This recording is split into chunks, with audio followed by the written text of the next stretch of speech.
As per the database requirement, as you can see, this is the design for the table users. The user ID field is marked in bold, meaning that this field is the primary key of the table and it must be unique. But so far we haven't created such constraints for the simplicity in a MySQL command line like len.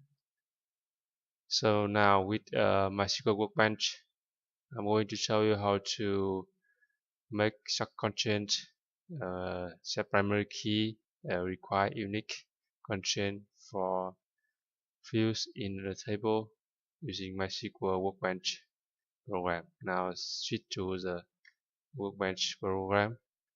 Okay, and this is the users table.